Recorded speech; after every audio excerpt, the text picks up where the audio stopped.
आपको बता दें कि उपचुनाव से पहले उत्तराखंड का सियासी पारा तेज हो चला है। कांग्रेस विधायक बीजेपी में शामिल हो सकते हैं। सूत्रों के हवाले से खबर आ रही है, कांग्रेस विधायक के बीजेपी की ओर बढ़ सकते हैं राजनीतिक कदम। बीजेपी में शामिल हो सकते हैं। छठी बार चुनाव जीते कांग्रेस के विधायक। बीजेपी के केंद्रीय नेताओं से कांग्रेस विधायक ने मुलाकात की है। बड़ी खबर आपको बता दें, उत्तराखंड से आ रही है। 6 बार जीत दर्ज करा चुके कांग्रेस के एक विधायक बीजेपी में शामिल हो सकते हैं। हालांकि सूत्रों के हवाले से खबर है, लेकिन अब इंतजार इसी बात का है कि आखिर वो कौन विधायक है जो बीजेपी में शामिल हो रहा है। तो वही इसी खबर पे ज्यादा जानकारी के लिए हमारे साथ एवन संवाददाता अरशद खान फोन लाइन पे जुड़ चुके हैं। जी अरशद, जानना चाहेंगे वो कौन विधायक है कांग्रेस के जिनके बारे में खबर सूत्रों के हवाले से आ रही है कि वो बीजेपी में शामिल हो सकते हैं।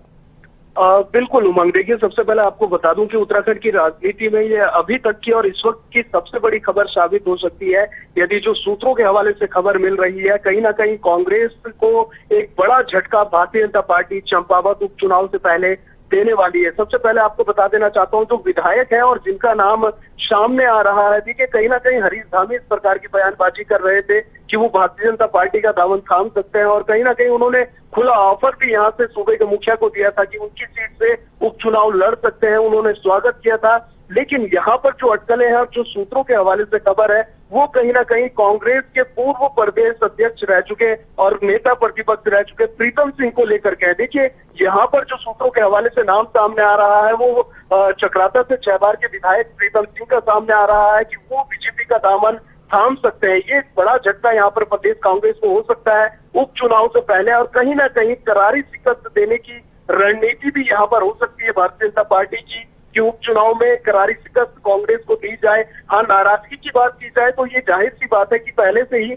प्रीतम सिंह की बात कर ली जाए तो वो भी नाराज चल रहे थे। देखिए अंदर खाने में या खेमे में जो हलचल थी, वो कहीं ना कहीं प्रीतम सिंह के नेतृत्व में सारी हलचलें चल रही थी, और कहीं ना कहीं ये बात साबित होने जा रही है कि प्रीतम सिंह भारतीय जनता पार्टी का दामन थाम सकते हैं। एक बड़ा चेहरा कांग्रेस का माने जाते हैं, और कहीं ना कहीं बीजेपी का यदि दामन थामेंगे तो कांग्रेस जरूर हादसे पर प्रदेश उत्तराखंड में जाती हुई नजर आएगी। क्योंकि एक बात तो यहाँ से तय है, यदि प्रीतम सिंह भारतीय जनता पार्टी के खेमे में जाते हैं या भारतीय जनता पार्टी में शामिल होता है, तो कहीं ना कहीं पीछे से एक दो विधायक जरूर और भारतीय जनता पार्टी का दामन थामेंगे, और यहाँ पर कांग्रेस को एक बड़ा और तगड़ा झटका लग सकता है। उमंग जी बिल्कुल अरशद, ये तो उसी प्रकार की बात हो गई जैसे यशपाल आर्य कांग्रेस में शामिल हुए थे। हालांकि पहले वो कांग्रेस पृष्ठभूमि के ही थे, फिर वो बीजेपी में आ गए थे और चुनाव से पहले वो कांग्रेस में शामिल हो गए थे, और कहा जा रहा था कि ये बीजेपी के लिए एक बहुत बड़ा झटका है, चुनाव हार भी सकती है। लेकिन चुनाव बीजेपी ने वहां से जीता, और उसके बाद अब एक ये बहुत बड़ा झटका उत्तराखंड कांग्रेस के लिए। क्या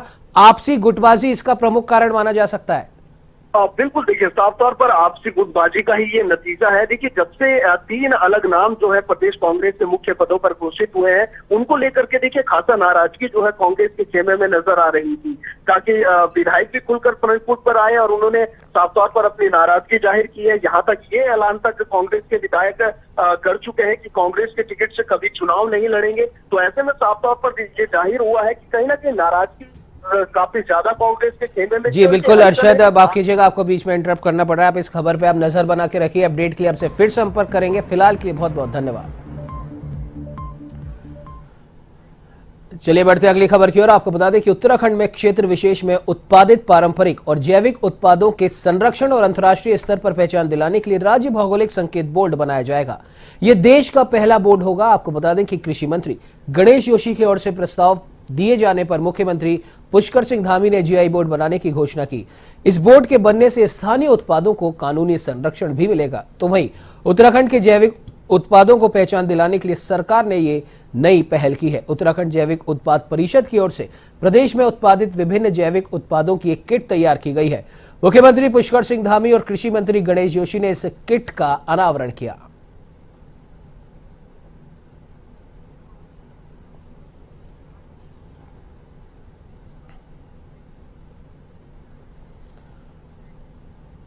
तो आपको बता दें, खबर राजधानी देहरादून से आ रही है। 4 धाम यात्रा को लेकर सरकार बेहद गंभीर है, और इसी को लेकर पर्यटन मंत्री सतपाल महाराज ने तमाम व्यवस्थाओं का जायजा लिया और विभागीय अधिकारियों के साथ बैठक कर इनका फीडबैक भी लिया। तो वहीं काम में ढिलाई को लेकर अधिकारियों को कड़े निर्देश दिए गए हैं।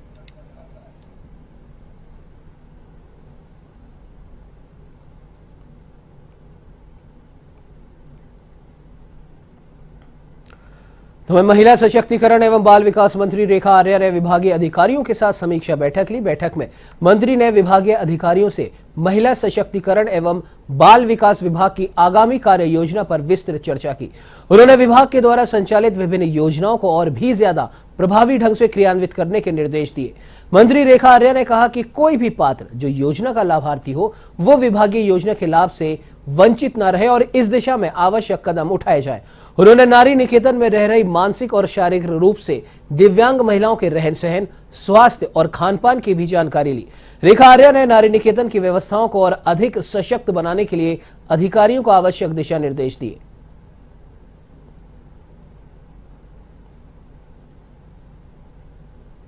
महिला सशक्तिकरण और महिला कल्याण दो विभागों की बैठक आज ली गई है और इस बैठक में यदि महिला कल्याण की बात करती हूँ तो वात्सल्य योजना का 31 मार्च तक का जो समय है, जो कि 1 मार्च 2020 से हमने प्रारंभ करी थी और जो कि 22 वर्ष 2022 के 31 मार्च पर समापन इसका होता है।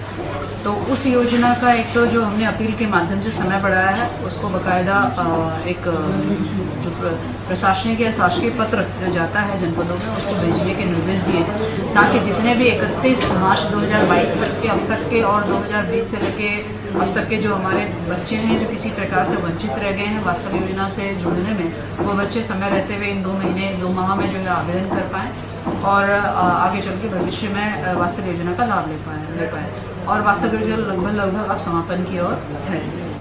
निर्देश दे दिए गए हैं कि वंचितों को इसमें कवर अप कर लिया जाए।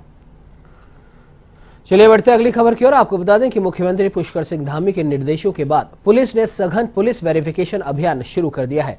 प्रदेश में 10 दिनों तक चलने वाले इस अभियान में पुलिस बाहरी व्यक्तियों का सत्यापन कर रही है, जिसे लेकर अल्मोड़ा जनपद में पुलिस द्वारा लगातार अभियान भी चलाया जा रहा है। पुलिस द्वारा कई मकान मालिकों को जुर्माना लगाने के साथ ही सैकड़ों लोगों का वेरिफिकेशन कर संदिग्ध का चालान किया जा रहा है। जनपद के कस्बों व नगर के साथ ही ग्रामीण क्षेत्रों में भी सघन अभियान चलाया जा रहा है।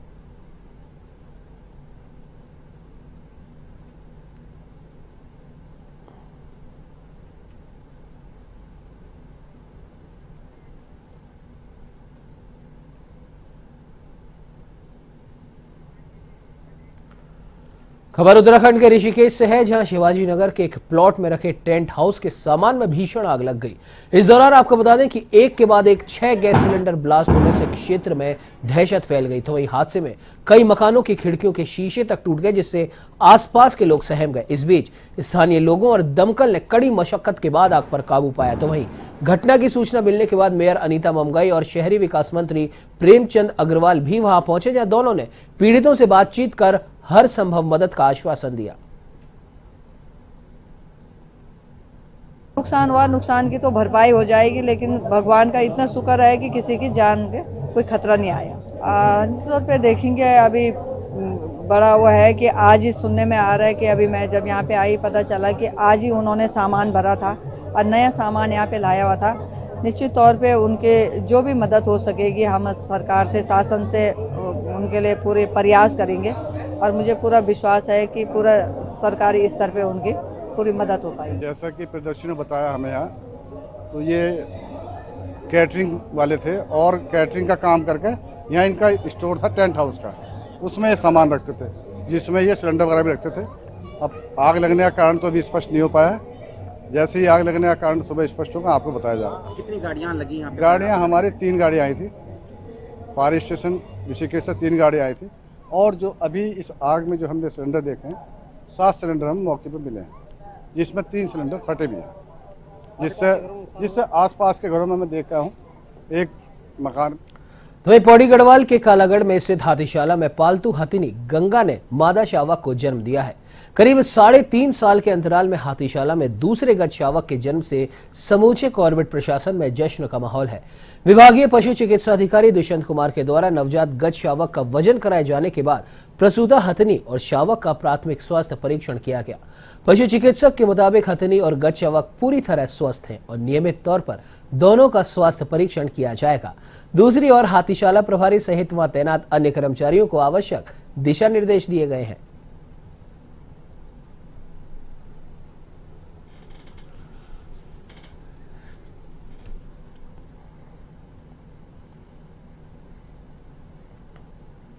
तो ये टनकपुर में आए दिन हो रहे हादसों पर लगाम लगाने को लेकर कोतवाली में पूर्णागिरी टैक्सी एसोसिएशन, व्यापार मंडल एवं नवयुवक रामलीला कमेटी के बीच एक महत्वपूर्ण बैठक हुई, जिसमें नवयुवक रामलीला कमेटी और व्यापार मंडल टनकपुर ने रोडवेज बस स्टेशन से रेलवे स्टेशन तक धड़ल्ले से भीड़ भाड़ में घूम रही मैक्स वाहनों पर रोष जताया, जिसमें ये सहमति बनी कि कोई भी मैक्स मार्केट से सवारी को संचालन नहीं करेगा और अगर ऐसा करता हुआ पाया जाता है तो उस वाहन को सीज कर दिया जाएगा।